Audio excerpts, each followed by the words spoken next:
আসসালামু আলাইকুম। প্রিয় দর্শক, অন্য মঞ্চের আলাপ চাইতে আপনাদের সকলকে আমন্ত্রণ জানাচ্ছি।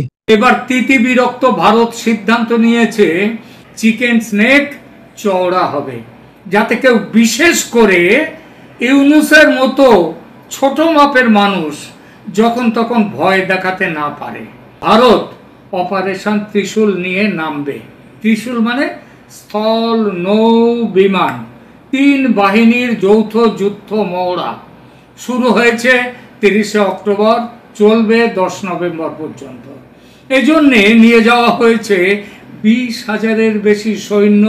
ভারতের চূড়ান্ত পর্যায়ের এই যুদ্ধ প্রস্তুতি। বাংলাদেশের দুটো চিকেন নেক, একটা রংপুরের ওখান দিয়ে গেছে আমাদের দিনাজপুর থেকে গারো পাহাড় পর্যন্ত মেঘালয়ের, আর একটা ত্রিপুরা থেকে সাগরে 20 কিলোমিটার মাত্র পথ। ওটা কাটলেই চট্টগ্রাম আলাদা, আর আগেরটা কাটলেই রংপুর আলাদা। বাঁদরামির একটা সীমা থাকা উচিত। মানলাম কিছু বালুখিল্য কুচো কাছা বিপ্লবী গ্রাফিটিতে না হয় ভুল করে ভারতের নর্থ ইস্টকে বাংলাদেশের মানচিত্রে ঢুকিয়ে ফেলেছে। তাদের এই কাজে গুরুত্ব না দেয়া ভালো, মেনে নিলাম।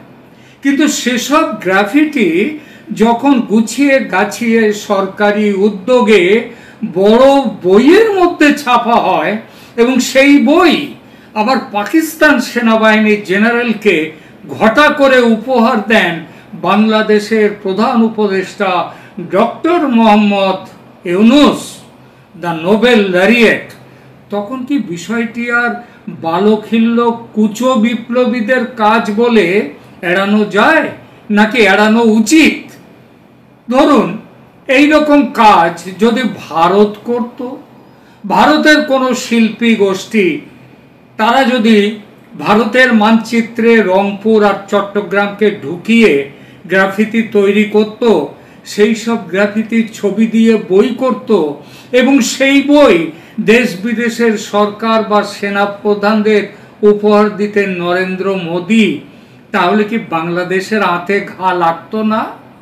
শুধু যে পাকিস্তানের জেনারেলকে উপহার হিসেবে দেয়া হয়েছে তাই নয়, এর আগে মোহাম্মদ ইউনুস একই বই উপহার দিয়েছেন জাতিসংঘের মহাসচিব আন্তোনিও গুতেরেস, প্রাক্তন মার্কিন প্রেসিডেন্ট জো বাইডেন এবং প্রাক্তন কানাডার প্রধানমন্ত্রী জাস্টিন ট্রুডো সমেত বিশ্ব নেতাদের।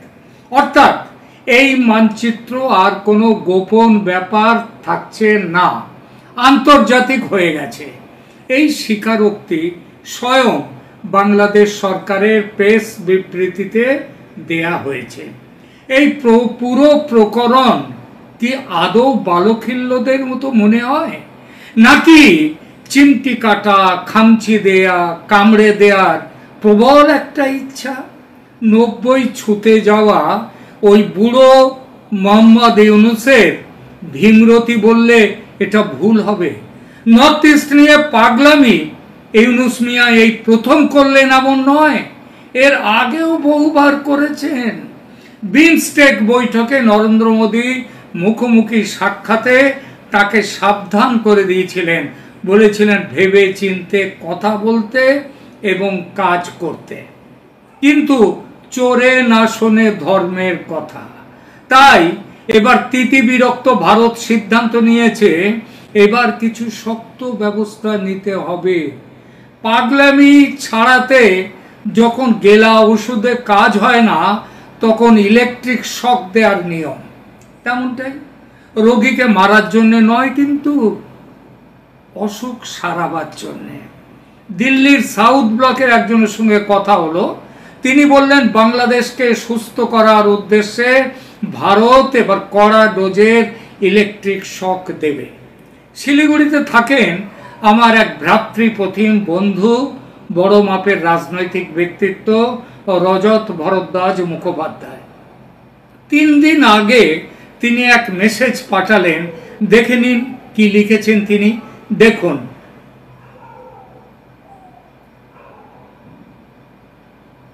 এখানে লেখা আছে, শিলিগুড়ি সহ সমগ্র ডুয়ার্সের আকাশে মধ্যরাতে রাফাল যুদ্ধ বিমানের আনাগোনা। তাহলে কি চিকেন নেক? হ্যাঁ, ঠিকই বলেছেন তিনি, চিকেন স্নেক চওড়া হবে, যাতে কেউ বিশেষ করে ইউনূসের মতো ছোট মাপের মানুষ যখন তখন ভয় দেখাতে না পারে। আর এটা চওড়া করতে গেলে কি করতে হবে? আশেপাশে যার জমি জায়গা আছে সেই জমির কিছুটা নিয়ে নিতে হবে। পাশে কার জমি আছে? নেপাল আমাদের বন্ধু, নেপালের জমি নেওয়া হবে না? তাহলে নেওয়া হবে কার জমি? চিকেন স্নেক চওড়া করতে নেওয়া হবে। এটা কিন্তু ভারতের প্ল্যানে ছিল না, বাধ্য হয়েছে ভারত। ঠিক ছিল পশ্চিম সীমান্তে গুজরাটের কচ্ছের রান অঞ্চলে স্যার ক্রিক নিয়ে পাকিস্তানের যুদ্ধ প্রস্তুতির জবাব দিতে ভারত অপারেশন ত্রিশূল নিয়ে নামবে। ত্রিশূল মানে স্থল, নৌ, বিমান, 3 বাহিনীর যৌথ যুদ্ধ মহড়া শুরু হয়েছে 30শে অক্টোবর, চলবে 10 নভেম্বর পর্যন্ত। এজন্যে নিয়ে যাওয়া হয়েছে 20,000-এর বেশি সৈন্য, T-90 ট্যাঙ্ক, ব্রহ্মোস, আকাশ ক্ষেপণাস্ত্র ব্যবস্থা, রাফাল ও সুখোই 30 MKI যুদ্ধ বিমান এবং কলকাতা শ্রেণীর ডেস্ট্রয়ার ও নীলগিরি শ্রেণীর ফ্রিগেট। মহড়ার কেন্দ্রবিন্দু হল স্যার ক্রিক অঞ্চল। এটা একটা 96 কিলোমিটার দীর্ঘ, জোয়ার ভাটায় প্রভাবিত, মানে ভাটায় জায়গাটা বেশ জেগে ওঠে, জোয়ারে আবার সমুদ্রের তলায় চলে যায়। এই জায়গাটা একটা ভারত পাকিস্তানের মধ্যে একটা সংবেদনশীল, একটা বিতর্কিত এলাকা।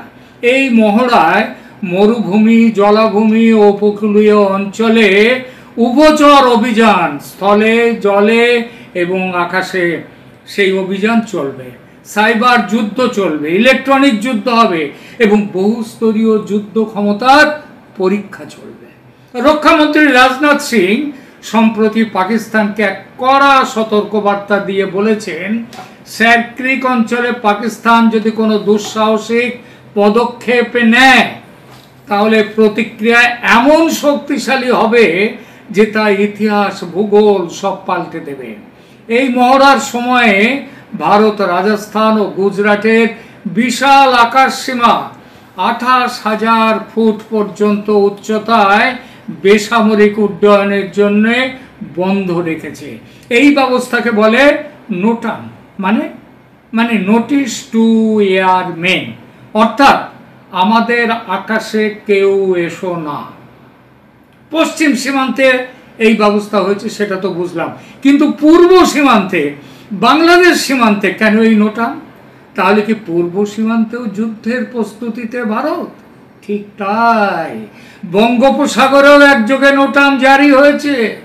আর এটা বিনা কারণে ও কাকতালীয় কোনো ঘটনা নয়, একেবারে কৌশলগত।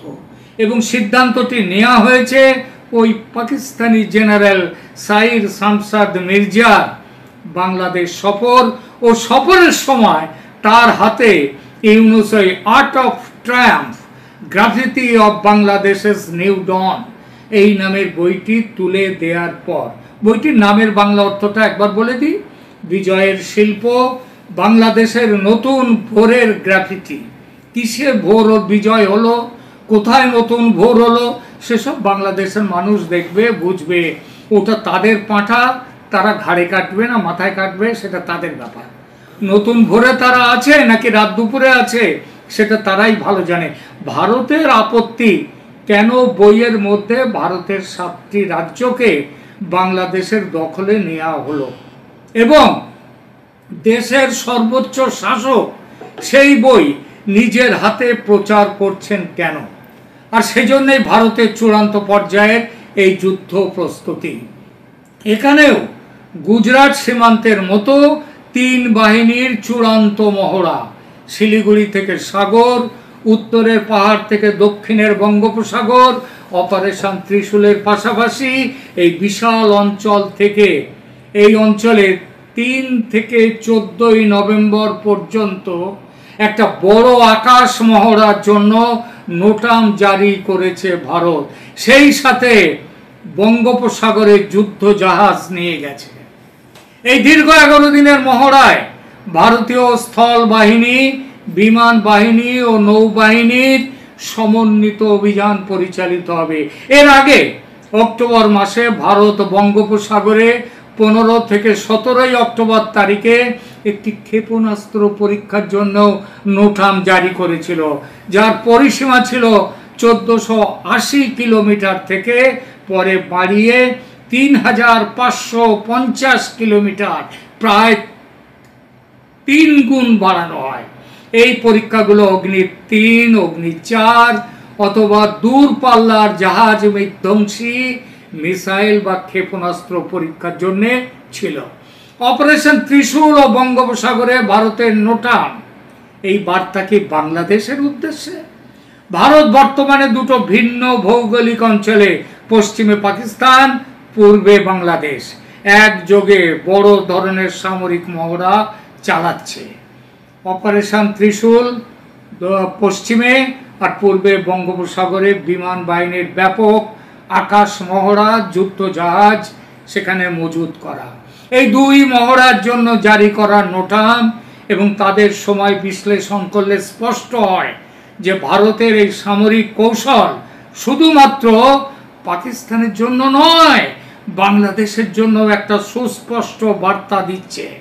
অপারেশন ত্রিশূলের বিস্তৃতি ও প্রকৃতি বিশ্লেষণ করলে দেখা যাবে যে 30 অক্টোবর থেকে 10 নভেম্বর 2025 পর্যন্ত পাকিস্তানের দিকে সেখানে সেই মহড়ায় 20,000-এর বেশি সৈন্য ইত্যাদি সেখানে নেওয়া হয়েছে। আর এই মহড়ার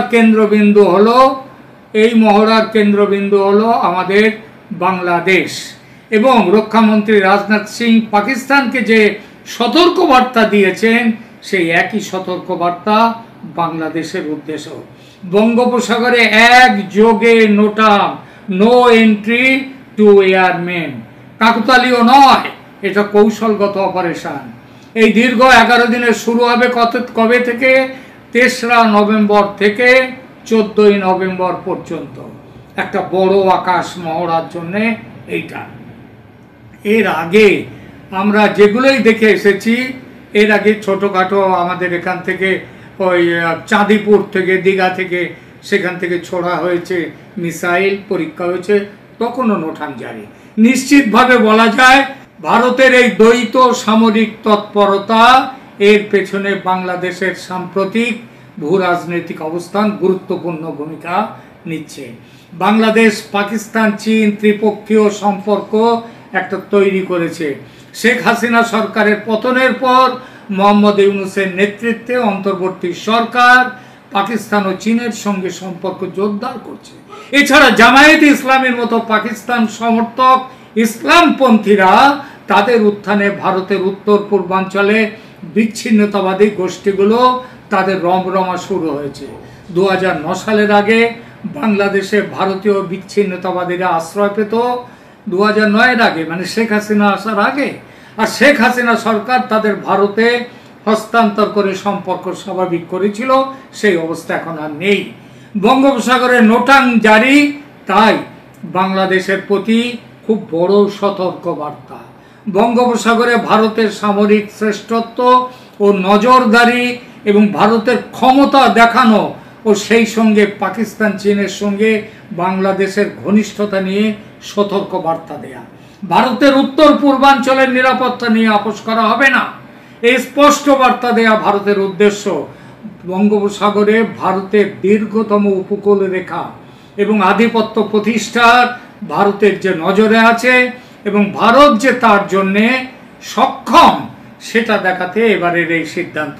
এতদিন বাণিজ্যের অস্ত্রের শান দিয়ে বাংলাদেশকে ভাতে মারার ব্যাপারে এগিয়ে গিয়েছিল ভারত, এবং সফলতাও যে পেয়েছে সেটা বাংলাদেশের অর্থনীতির বর্তমান হাল দেখলে বোঝা যায়।